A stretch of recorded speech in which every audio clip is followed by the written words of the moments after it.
And staying in the United States, President-elect Donald Trump has suggested that Mexico and Canada should become U.S. states if they want to continue receiving subsidies. During his interview with NBC News on Sunday, the president-elect ranted about U.S. trade deficits as a result of the free trade agreement between the U.S., Canada, and Mexico. We're subsidizing Canada to the tune of over $100 billion a year. We're subsidizing Mexico for almost $300 billion. We shouldn't be. Why are we subsidizing these countries? If we're going to subsidize them, let them become a state. All I want to do is to have a level, fast, but fair playing field. Now, Donald Trump seemed to be exaggerating the numbers, as the U.S. trade deficit in goods was around $64 billion with Canada and $152 billion with Mexico in 2023.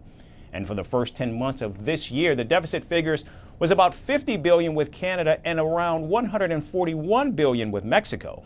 Meanwhile, Mexican President Claudia Sheinbaum took aim at Donald Trump on Monday, reminding him that he was the one who in fact orchestrated and signed the free trade deal during his first term. Obviously, Mexico is a free, sovereign, and independent country. I understand that this subsidy he speaks about has to do with the increase in Mexico's exports to the United States, which now exceed Mexico's imports from the U.S. More than looking at each other as competition, we have to look at each other as complementary. It was President Trump who signed the USMCA, and the United States has had a lot of benefits from the agreement.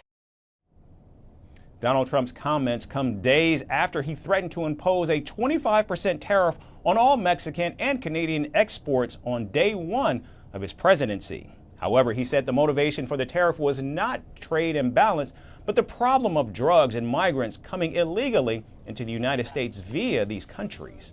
Following the threat, Canadian Prime Minister Justin Trudeau rushed to have dinner with Donald Trump at Mar-a-Lago. However, the president-elect made a mockery of their meeting and called Trudeau the governor of the great state of Canada. Meanwhile, President Sheinbaum said she was doing everything to stop migrant caravans from reaching the U.S.-Mexico border. Donald Trump raised the issue of migration on their southern border, our northern border, and the issue of fentanyl because those are two issues that he is concerned about. And that was the argument, let's say, for introducing the tariffs.